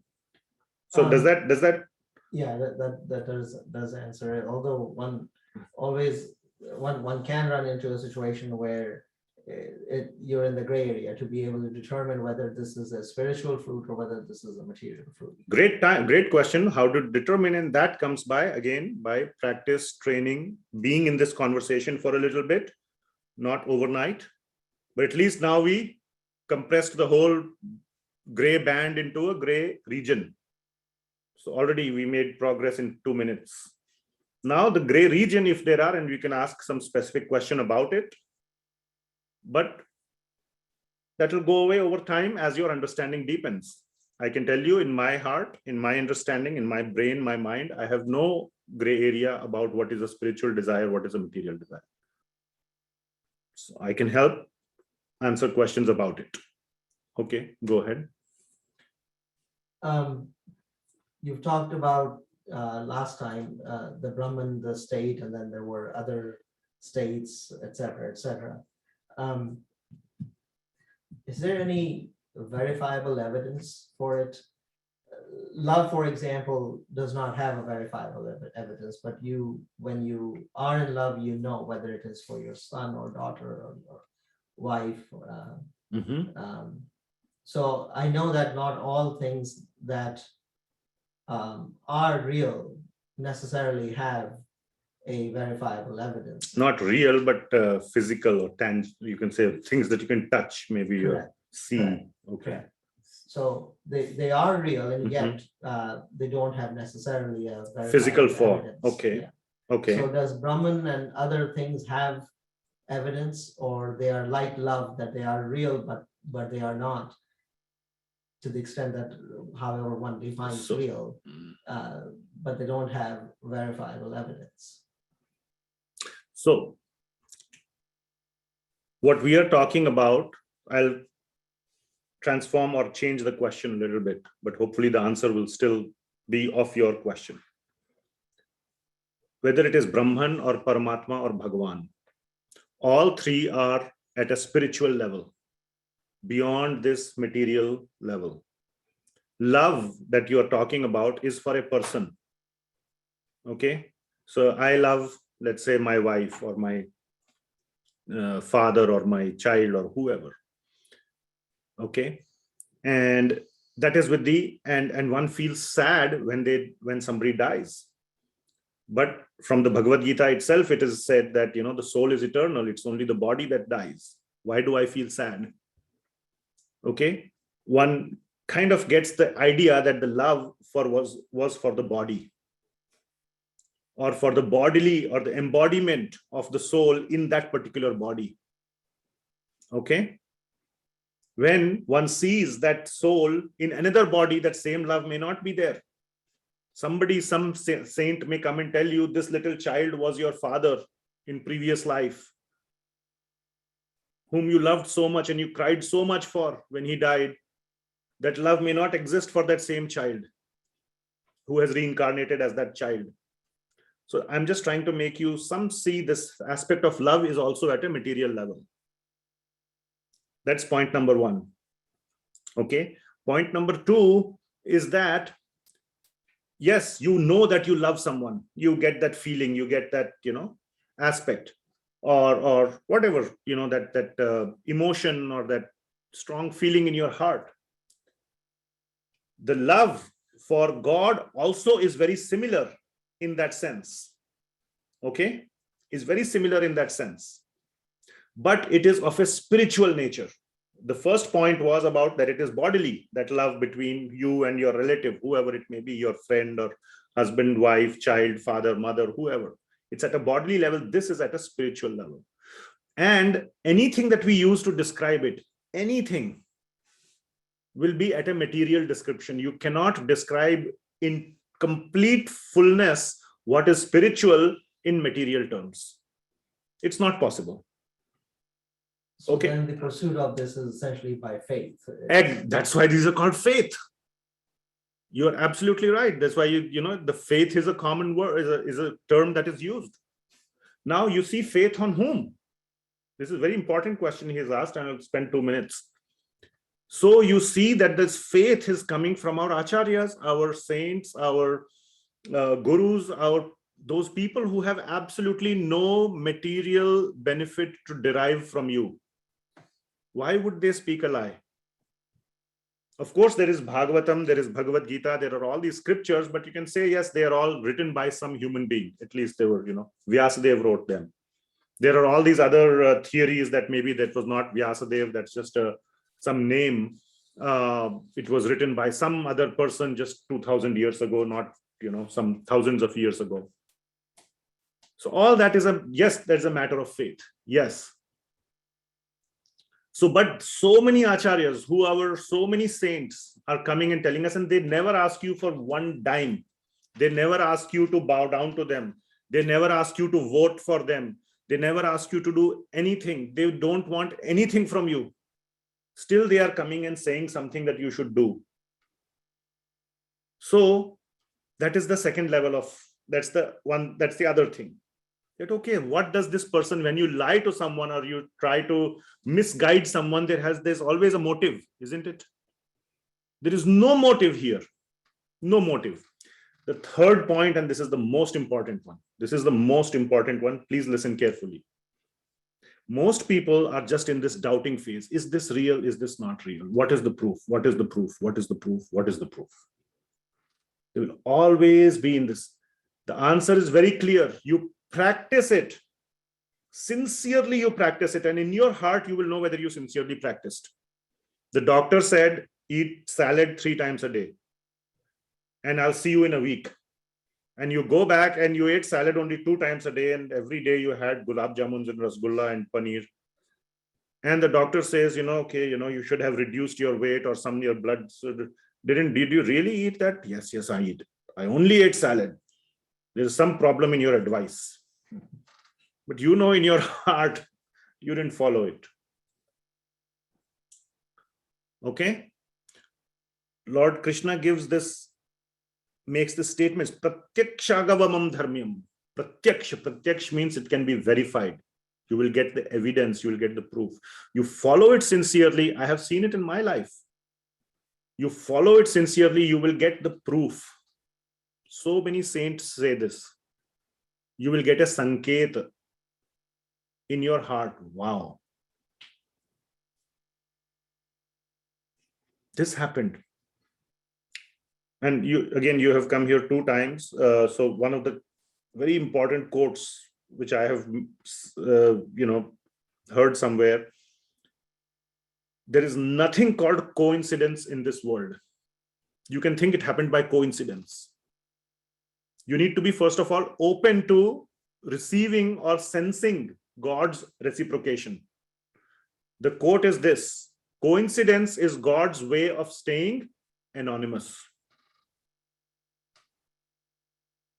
So you practice this process, and in as short time as a month, you will sense reciprocation. Where is that reciprocation coming from? You can say coincidence, or you can say this is real. This process is real. That is the proof. If these levels of proof are not good enough,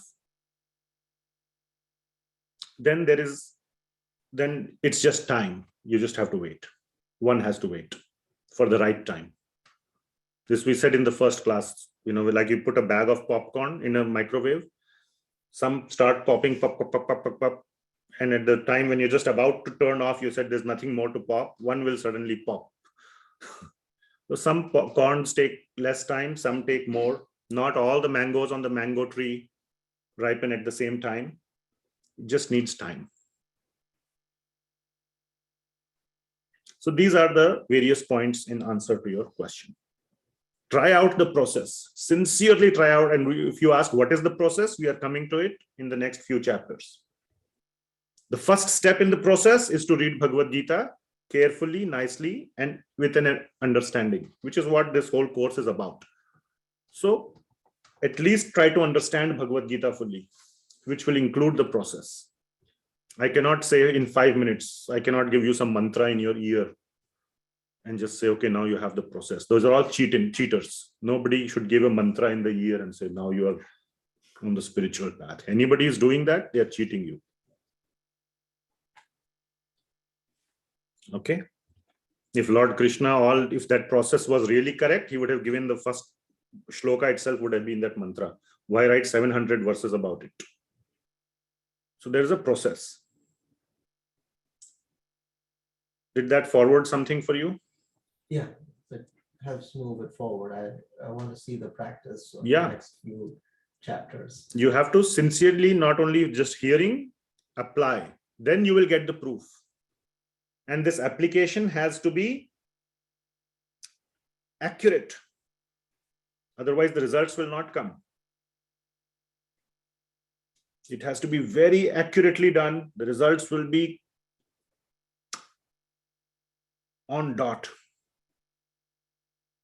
Even little bit here or there, the results could go haywire. I mean, this is even true for physics. Look at the Cavendish experiment. You know Cavendish experiment? For determining the value of big G. Gravitational forces, big G, m1, m2 by r squared. What is big G? 6.67 times 10 to the power minus 11. Cavendish did this big experiment of having 2 balls suspended by a thin wire next to another big iron ball. And the thing would twist little bit. He would know the torsion of the string. Then he would measure the amount by which it turned. It was such a precise experiment that 5 miles away, if a truck goes, the whole apparatus shakes. Or similar, say another one, Millikan oil drop experiment. What is it used for? Oil drop experiment to measure what? Measure the charge of one electron. How much charge does one electron have? I don't remember the number, but obviously minuscule charge. The Millikan oil drop experiment is there, where that drop of oil has one electron on it extra than the number of protons. So by its movement through a viscous medium, you can measure the charge on an electron, because that electron adds additional force. It is put between two electrically charged plates and stuff, and you do all the calculations. Because it has one extra electron, you can figure out by its movement how fast it is moving. You can do your formulas and all that. You calculate the same thing. 10 miles away, if a vehicle goes on the road, the experiment goes haywire like this. Even modern terms, have you been to LIGO in Washington State? They have two labs. One lab was not enough. They put one here and one in Louisiana to measure this, what you call gravity waves. Big hype was there. Some people got Nobel Prize also for it. Recent. We visited. It is such a precise experiment that, they have to account for all these things. Even if, I don't know, they were explaining some crazy things. A truck going is like a small thing. They have to eliminate even very, very, I don't know, so many things. Then you can detect gravity waves. Here you're trying to talk about the soul. All that stuff was matter. Gravity, electron, blah, blah, blah. So experiment has to be done carefully, rigorously. The results are guaranteed. Just like science. Some people say, why is this science? We say science of the soul. That's why it is science. Didn't I just explain science experiments? These experiments are no different. You do it in a sloppy way, the results will be completely out of the whack. You cannot blame physics for your sloppiness. So please try out the experiment. Give it 6 months of sincere trial. And only you can tell whether you tried sincerely or not. And results are guaranteed. I am telling because I have seen them in my life, and thousands and millions of people have seen it in their life.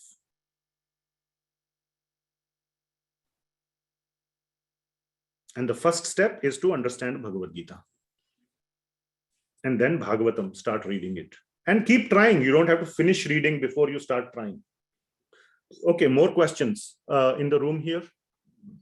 We'll come back to if you have more questions. No problem. Thank you. So this is about bringing the mind back. So when, for example, when I'm listening, my mind is somewhere. When I bring it back, I'm losing that.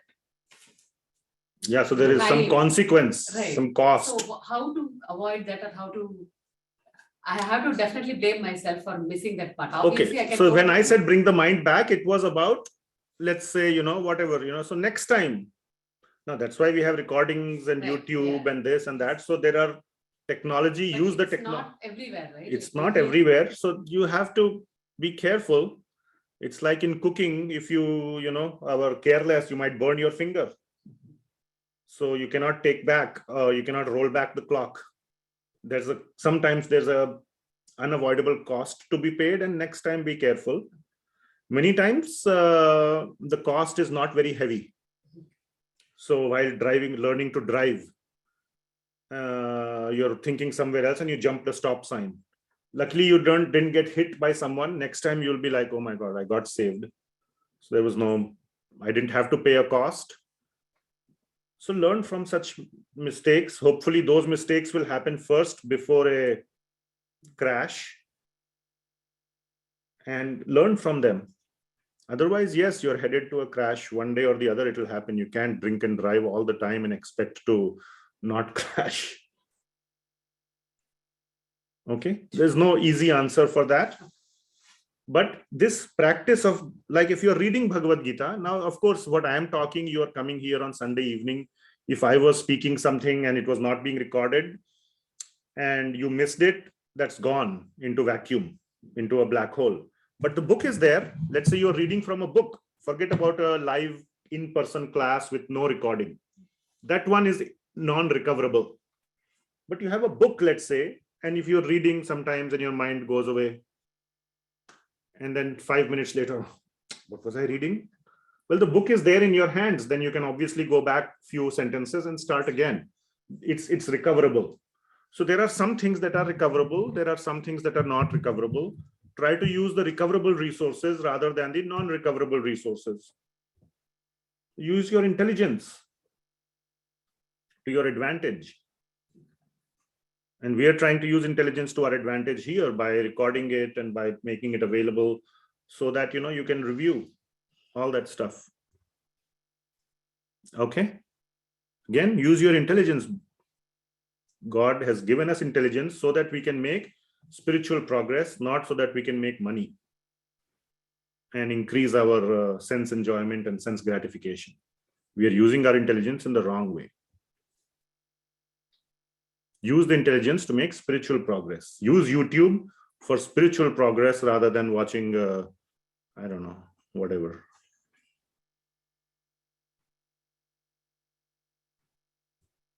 Other questions? We'll take one more from the room. Was there? I saw several hands, but okay, till you are coming up with questions. Yes. Parul. Yeah, Hare Krishna. Hare Krishna. So my question is related to the last class, that you should do your karma and keep the rest on God. Like you should not think about the outcome. So for example, I'm a student. Okay, just I'll try to. I like to correct the question. I like precise questions. Mhm. Think about the outcome was never said. Mhm. Don't be attached to the outcome. But Okay. if you don't think of the outcome, the input will not be correct. Yeah. Then don't even, if I'm to interpret your words as don't think about the outcome at all, then you will do anything and everything because you're not thinking about the outcome. You absolutely have to think about the outcome, but don't be attached to it if it happens or doesn't happen, because there are so many reasons why it couldn't happen. You may do everything perfectly. Just like a farmer, we gave this very, common example. He must think about the outcome. Mhm. And, he need to know that when to sow the seed and when to pour the water at the right time, at the whatever right place. And he needs to sow the right kind of seed in the right season. You can't sow a mango seed in the winter season, whatever. I'm not a farmer, but so you have to think about the outcome, but sometimes it may not happen, there may be a drought, there may be whatever, and the outcome may not. Don't be attached to the outcome. Okay, please continue your question. Yeah, so for example, I'm a student and I want to get summer internship. So I'm doing the best I can. I'm putting all my hard work, all my efforts, and I'm trying since 5-6 months, but still I'm not getting. So now I feel dejected that I'm doing my best. I'm keeping everything on Krishna, like all the outcome on Krishna. I'm just doing my work, but I'm not getting the output. Sometimes I now feel dejected and I feel like there's no point of doing hard work. I should just rest. That's going to be the same if I'll do the hard work, because I have been doing it so long that I'm tired now. So what to do in that kind of situation? Thank you for sharing such a beautiful and personal question, first of all. And I thank you for your courage. I hope it's okay to post. This video will get posted on YouTube. So Yeah, it's no problem. So first of all, we must understand a couple of things, though you didn't say that or directly, but I just want to point out that we should not treat God as our order supplier. The highest relationship with God is that of love. Not like I've been praying to you for such a long time and why I went to God. You didn't quite mention that, but I kind of maybe somehow felt or sensed or sniffed that kind of a feeling. That's like saying to the Indian, whatever telephone department, I gave my application for telephone connection 2 years ago. Still, I have not got the telephone connection. What's going on, sir? Kind of like, so God is not the Indian telephone department. It is the relation of love. And in God is God. He is the supreme. He is, Sarvaloka Maheshwaram. And he is Suhridam Sarvabhutanam. He is our best friend. Just like a father knows what the child wants. Sometimes the child wants excessive candy and the father says no. So sometimes God, for his devotees, this is only for when you're talking about a father and son child relationship, right? So first of all, that relationship must exist. Not everybody. Yes, we are all God's children. But when we are asking something from our father, and that relationship of love we have developed for a child who the father has given up on, let us say there may be children like that. And he says, Dad, I want more money. And he knows he will go and smoke or take drugs. And father was like, I've tried my best. Okay, how much do you want? Take, go. You anyway, spoiled your life. But for somebody who the father loves, the child, father might want to regulate. No, this is not okay for you. It will do you harm. So God has his plans. We have our plans. But one of the very important aspects of bhakti, and this is, I'm giving you a bhakti oriented answer, not a nishkam karma yoga answer. Even though majority of what we have covered is nishkam karma yoga, don't be attached to the result. But all these concepts, even nishkam karma yoga, though I mentioned today in the aspect of Dhyana Yoga, how it can be applied, even nishkam karma yoga can be applied to bhakti. And I'm giving you a practical, in your very beautiful question, personally, very powerful question, significant, right? Not powerful, significant to your life question. For a bhakta, for a devotee of the Lord, he needs to have this full faith.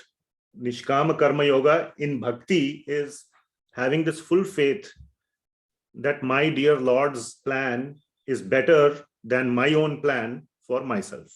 His plan for me is better than my plan for me. Can you say that sentence? His plan for me. His plan for me is better than my plan for me. Perfect. So when you can really believe that sentence one day when you can believe that sentence fully, then you will have no suffering. You will be fully happy. Internship, if it comes, say, thank you, my dear Lord. Probably you think it's good for me. I will go ahead and do it. And if it doesn't happen, something else will happen. Maybe you will, do something else. I don't know. Maybe at the end of the day, you will just sit home and, read Bhagavatam or whatever, or do something. You should again tell yourself, not tell yourself like, oh, I need to tell myself. No, you have to believe it in your gut, in your heart. Yes, the Lord wanted this for my life or in my summer, because this is better for me. Just today, I was going in the morning and I was buying some milk early morning. And I was seeing one mom talk to her young child, must be 5 years old child. And I could hear the conversation because she was standing at the same, trying to find the right kind of milk. There are all these kinds of milk, right? You have to spot the one that you want. All these varieties are there. So she was talking to her child, you need to, probably the child wanted something. And she was telling, no, see, the money, you can either do this, you can do that. And you've been such a nice girl and something like that. And it appeared that the girl wanted to do something with some pocket money that she had, but the mother was telling that, no, you should do something else instead. And the girl was very nicely, at least maybe I was standing there. It looked like a very obedient, nice girl. She said, yeah. And the mother was having a very nice conversation with the girl. And the girl was understanding that, my mom is telling me, and, this is something that's good for me.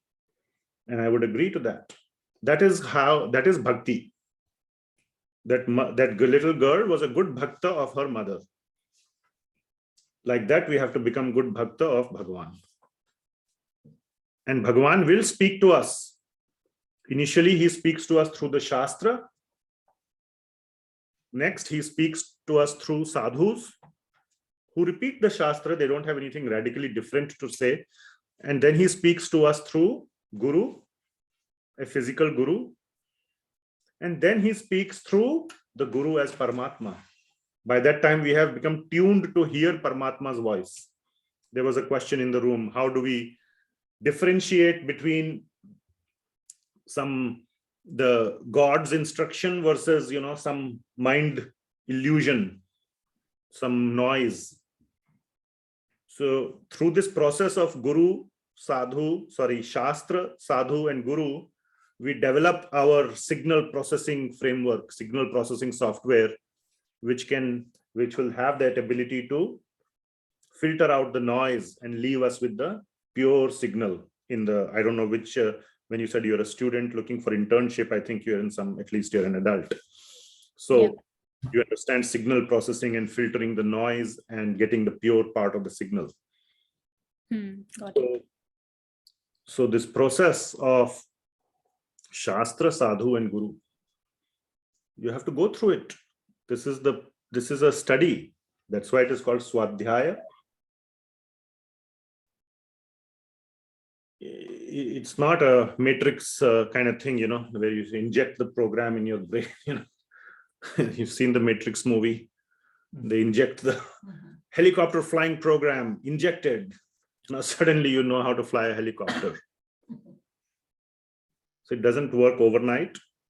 You will need to engage in the study of Bhagavad Gita, Bhagavatam. And very soon you will get that understanding of what it means to understand God's intention for us. God will personally act as a personal trainer, personal doctor for us. For advanced, serious Shuddha Bhakta, he will tell exactly what to do. In the battle of Mahabharata, Lord Krishna was telling exactly, you shoot this arrow in this direction, on this man, on this arrow, on this man. He was giving like direct instructions, and Arjuna was just like a instrument. He was just following Krishna's instructions like to the letter. All right. Yeah, thank you so much. Don't worry about this summer. Keep doing your summer internship application. Don't get dejected. Last thing is, don't let that dejection, if it happens, doesn't, I don't know how to solve that problem. Don't put it on Krishna, at least, that he didn't. You put your investment, continue to Krishna. Yeah. Thank you so much. Whatever happens. Thank you. Okay. Reena, you have your hand raised. Yeah, Hare Krishna. Bear with me the question, if question is a bit long, but the essence of the question I'm trying to understand is, the religious rituals and spirituality. So a few minutes back, we talked about writing back to our pen pal and trying to understand what could be the ways, right? So hey, maybe doing puja or just doing some good deeds and volunteering. No, nothing. All that is humbug. Okay. Good things, you can do good deeds, all that. Again, first thing I will say, understand Bhagavad Gita. Okay. I'm giving you, like, in an office, you ask for a document. They don't send you the document, but they send you the link to the document. When you go to the link to the document, then you get the document, right? So you're looking for an answer. I'm giving you a link to the answer. You have to go download the answer. And the answer is Bhagavad Gita. So not only you have to download it, but you have to understand it. Okay. All this question will be very nicely covered. These rituals and these pujas, I somehow have this allergic reaction to the word puja. I make fun of it. Puja. We say, it has become like a, just, something, The mechanical process. Mechanical process. आप कहाँ जा रहे हैं? पूजा में जा रहे हैं. पूजा हो गई. पूजा हो गई. अब क्या करेंगे? आप बॉटल खोलेंगे. अब मजा आएगा. पूजा हो गई. वहां पूजा हो गई. अब करेंगे असली काम. कहाँ है? पूजा में है. So this word I'm saying in most people's mind has become very mechanical and just some feel good thing. Okay, I have done something, something I can claim. If somebody asks, I can claim, yes, I've done. So that is useless. Okay. Yeah. So the word puja has very strong significance. I don't want to belittle or what do you say, make fun of it or anything. The main thing is bhava. It should be done with bhava. And bhava comes from gyan. Mhm. You need to know first. Like I was telling this Prabhuji, if I say to him, he won't have that love for some random child on the street.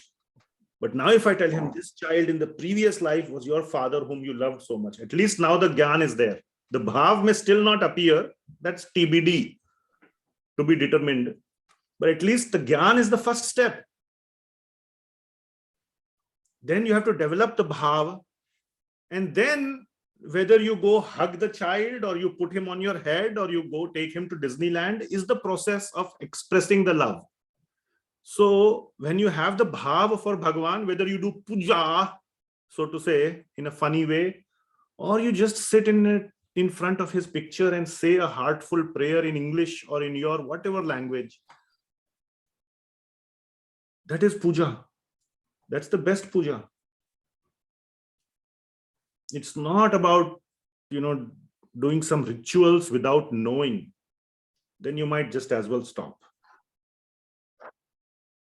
Okay. So yeah, so if don't mind, if I can ask a follow-up question. So one can still attain moksha if they follow the Gita very closely and have that vow. They don't have to go through this route of religious rituals, right? No. So see the word, wait.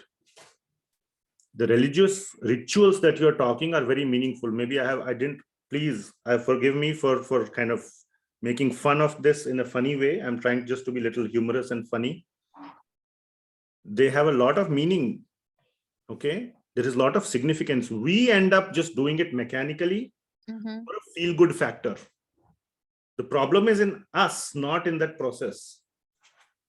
That process is 100% valid.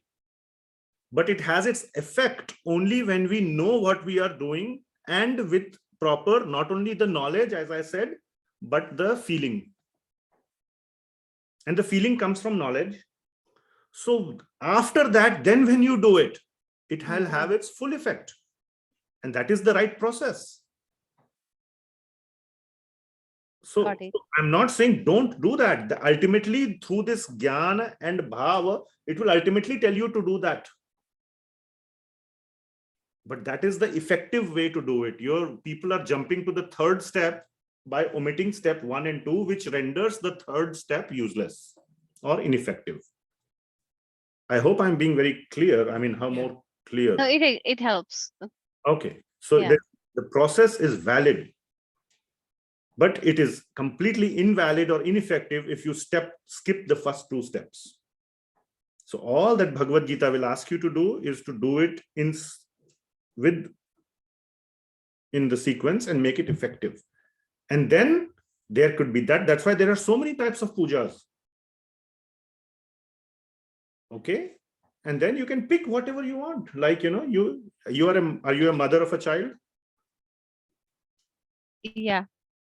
Did you follow any ritual to love your child? Can you send me the link of a book called Rituals to Love My Child? Is there a book like that?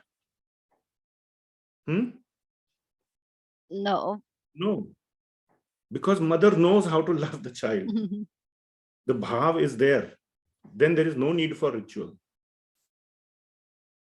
Now there are rituals. There is something called Disneyland. There is something called, I don't know, whatever else, cooking good food, those are the rituals. But it wouldn't come without love for your child. So I'm following you. That's a great example. Okay. Hare Krishna. Hare Krishna. Yeah, many of us who followed the path realized that we reconnected with the rituals which we were. Yes. And my wife is a great example. She's I can say we reconnect with the same rituals. Same ritual, it's so but much those love rituals and are so much more meaningful. And we do it more like, yes, you own that. There is a sense of so much ownership in that ritual. Not like, "Arey, kab khatam hoga yaar, jaldi chalo yahan se bhago." You never want it to end. It's almost like reconnecting to your roots. I mean, I have that feeling directly. Yep. By reading Bhagavad Gita, I reconnected to my roots. Yes. So just a follow on to that. So my experience with rituals is that many people fall in love with the ritual itself and get distracted by the accuracy. They miss the step and then they will, it will cause a lot of guilt, etc. Whereas the way you are talking about that loving relationship, if that exists, if I miss a step in the ritual, Doesn't matter. I poured the water wrong little, it doesn't really. And that guilt and all comes, one get very attached to the ritual. Correct. I'll tell you why. I'll tell you the reason. There are 4 levels of connecting with God. And that happens at the bottom 3 levels at most, if not at the 2 level. If not at the lowest level. It's the strongest at the lowest, little bit less at the next, more less at the next, and 0 at the 4th. Let me tell you the 4 levels. First level is fear. If I don't pray to God, if I don't do this, something bad will happen. Then you're so accurate. Oh, I must do this accurately. Like if you have cancer, you'll take your drugs like absolutely accurately versus like if you have a minor headache or some, flu, doctor gives you some antibiotic. Oh, I missed it. So, chalo, next I will eat. You will never do that with it's serious. It's so much fear.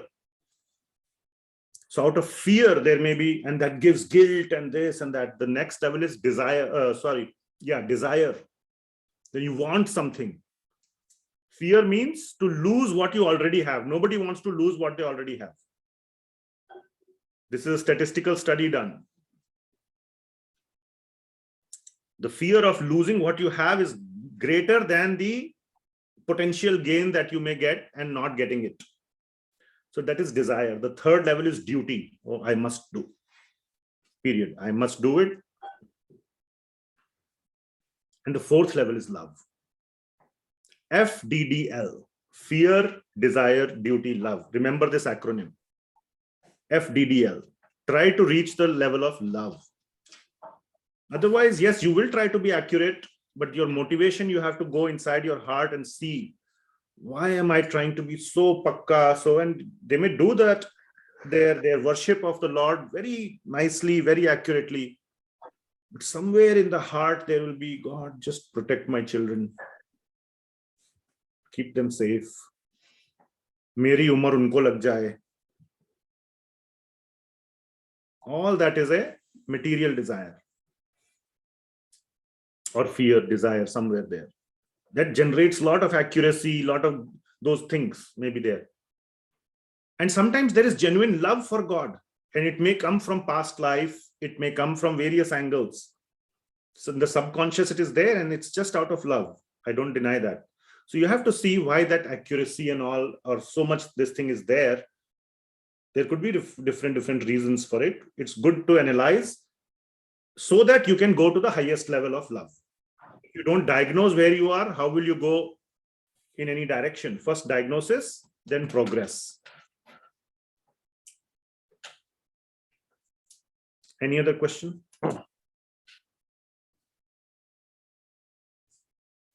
Okay, it is 7:10. I don't see any other hands or questions. So thank you so much. We will continue with chapter 6. The most exciting part of chapter 6 is coming up. This is one of the most exciting portions of Bhagavad Gita for me, which is going to come up. So please stay tuned for that next week, right? Next week. Nothing is going, I mean, there are going to be some, like I was telling about a visit of one of my greatest, very, very great teachers. And so we will miss one Sunday evening because of that in April. But I highly would recommend you to come to that program. Where is the Schedules and all will come out, not yet finalized. But oh my God, I'm just looking forward to that. You're meeting first. You're meeting first. Him? No. in person? In person, he has come once, but before that, it started with the non-in-person friendship or whatever connection. Friend. Not friend. He's that relationship has grown from friend to teacher. All right. Thank you very much. Srimad Bhagavad Gita ki jai. Jai. Yeah. Hare Krishna. Thank you, Prabhuji. Hare Krishna. Hare Krishna. Hare Krishna. He's coming to LA as well. Hare Krishna, Guruji.